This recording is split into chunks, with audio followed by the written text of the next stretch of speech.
Hello friend, good afternoon.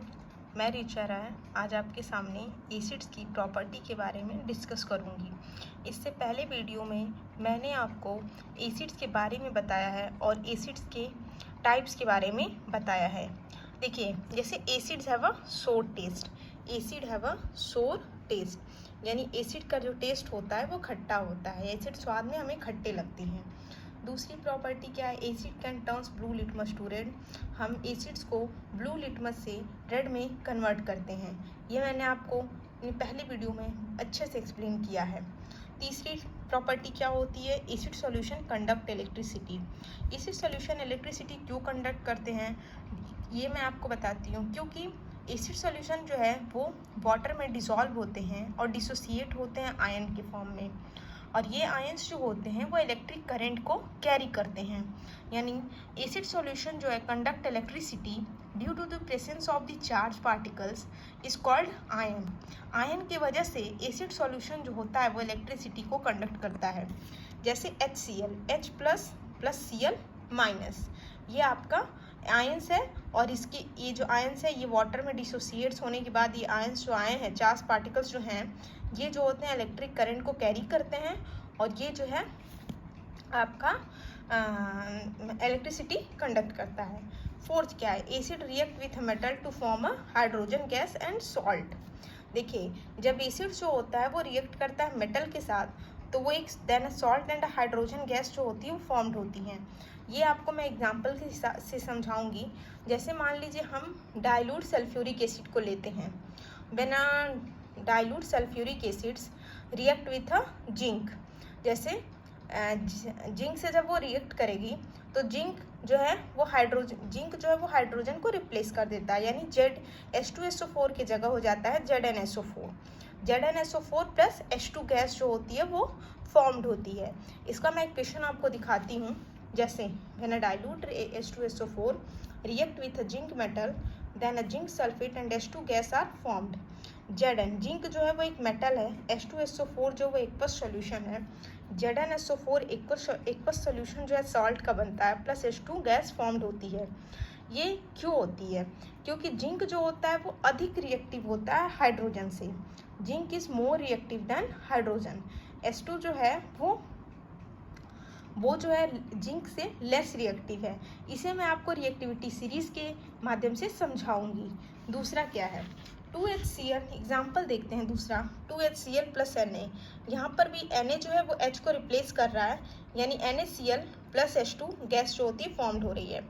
अच्छा, ये बताइए हम कैसे पता करेंगे कि हाइड्रोजन गैस ही फॉर्म्ड हो रही है? कोई और गैस भी तो फॉर्म्ड हो सकती है। और ना तो और पहली चीज़ तो हाइड्रोजन गैस कलरलेस होती है, यानी उसका कलर हमें नहीं दिखता, ना ही वो स्मेल करती है, कोई भी ऑर्डरलेस होती है। तो हम उसे कैसे पहचानेंगे कि हाइड्रोजन गैस ही है? इसके लिए हम पॉप साउंड टेस्ट का यूज़ करते हैं। जैसे पॉप साउंड टेस्ट जो मैंने लिखा है इसे यूज़ करते हैं। पहले मैं आपको बताती हूँ उसको कैसे यूज़ करते हैं। हम एक बीकर ले लेंगे, उसमें जिंक मेटल को डालते हैं छोटे छोटे पार्टिकल्स में, और उसमें हम डाइल्यूट H2SO4 ऐड करते हैं। फिर हम उसके पास एक कैंडल जलती हुई या फिर माचिस की तीली जो है जलती हुई ले जाते हैं, तो हमें एक साउंड सुनाई देती है। साउंड कैसे सुनाई देती है? अचानक से, मतलब एक हल्की आवाज़ के साथ साउंड सुनाई देती है। वो साउंड जो होती है पॉप साउंड होती है, जिसे हम लोग पॉप साउंड नाम दिए हैं। तो इसी की वजह से हम समझते हैं कि हाँ, पॉप साउंड मतलब निकल रहा है, इसका मतलब हाइड्रोजन गैस जो है फॉर्म्ड हो रही है। ZnSO4 plus H2SO4 tense to ZnSO4 plus H2, और ये हम लेबोरेटरी में यूज़ कर सकते हैं। इसको टेस्ट करने पे ये आपको दिखाई देगा, साउंड पॉप साउंड निकलेगा। It Burns with a pop sound. बच्चों, हमें ये बताइए, क्या दुनिया का हर मेटल जो है वो दुनिया का हर मेटल एसिड के साथ रिएक्शन करेगा? अगर ऐसा है तो बताइए। नहीं, बिल्कुल ऐसा नहीं है कि दुनिया का हर एक मेटल जो होते हैं वो एसिड से रिएक्ट करते हैं। हर मेटल जो होता है वो एसिड से रिएक्ट नहीं करता है। इसको हम लोग एक्सप्लेन, मैं इसको आपको बताऊंगी। It explain with the help of the reactivity series. मैं इसको आपको रिएक्टिविटी सीरीज की हेल्प से बताती हूँ कि कैसे ये मतलब कैसे कौन सा मेटल जो एसिड के साथ रिएक्ट करेगा और कौन सा नहीं करेगा। आइए देखते हैं। ये देखिए, ये रहा आपका potassium, sodium, calcium, magnesium, aluminium, zinc, iron, lead, hydrogen, copper, mercury, silver, gold and platinum.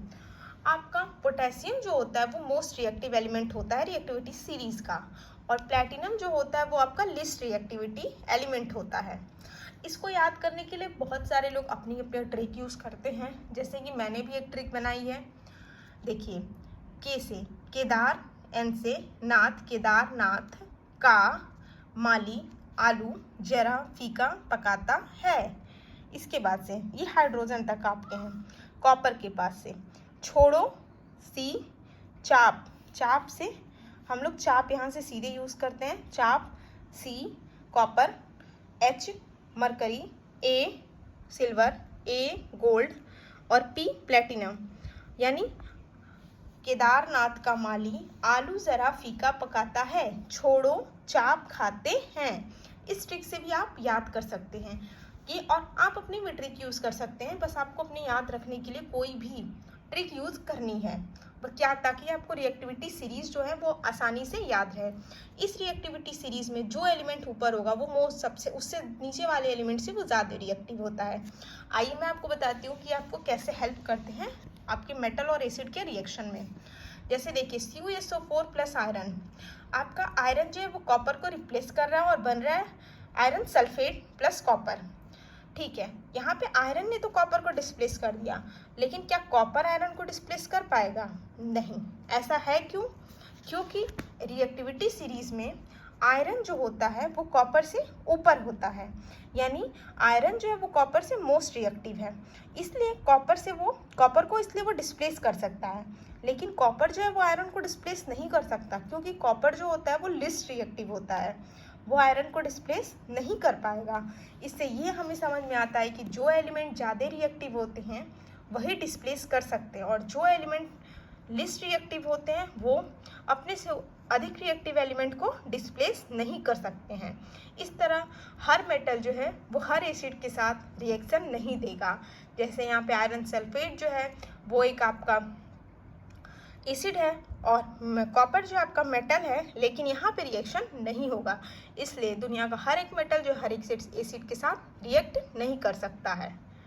आइए आपको मैं अगला बताती हूँ प्रॉपर्टी क्या है। Property, acid react with a metal carbonate and metal hydrogen carbonate. Acids जो होते हैं वो मेटल कार्बोनेट से रिएक्ट करते हैं और मेटल हाइड्रोजन कार्बोनेट से। तो बनता क्या है? मेटल कार्बोनेट से जब वो रिएक्ट करेंगे तो साल्ट बनेगा, कार्बन डाइऑक्साइड गैस इवॉल्व होती है, plus H2O water. Metal hydrogen carbonate plus acid, salt plus carbon dioxide और वाटर इसमें भी बनते हैं। आगे आपको मैं इसको एग्जांपल से समझाती हूँ। देखिए, सोडियम कार्बोनेट Na2CO3। हाँ, Na2CO3 लिखते कैसे हैं? देखिए, आपको मैं इसको पहले बता देती हूँ। देखिए, NaCO3 हम नहीं लिख सकते हैं सोडियम कार्बोनेट को, लेकिन हम कैल्शियम कार्बोनेट को लिख देते हैं CaCO3, क्योंकि NaCO3 की वैलेंसी को हम बैलेंस करते हैं, तब हम इसको लिखते हैं Na पे +1 CO3 -2, हम इसका क्रॉस मल्टीप्लाई करते हैं तो Na2CO3।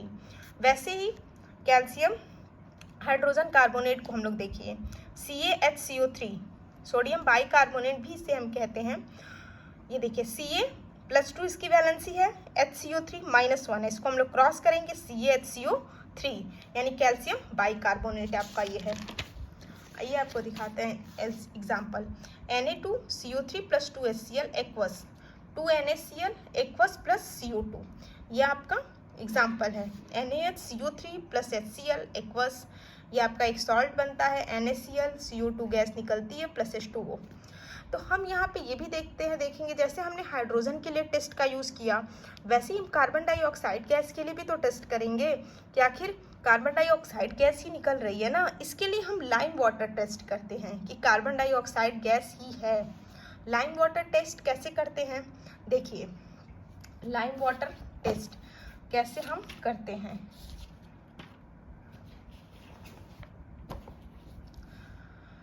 ये रहा, ये आपको जो लाइम वाटर है, कैल्शियम हाइड्रोक्साइड जो है ये स्लैक्ट लाइम है, ठीक। ये एक्वस सॉल्यूशन में लाइम वाटर, ठीक, कैल्शियम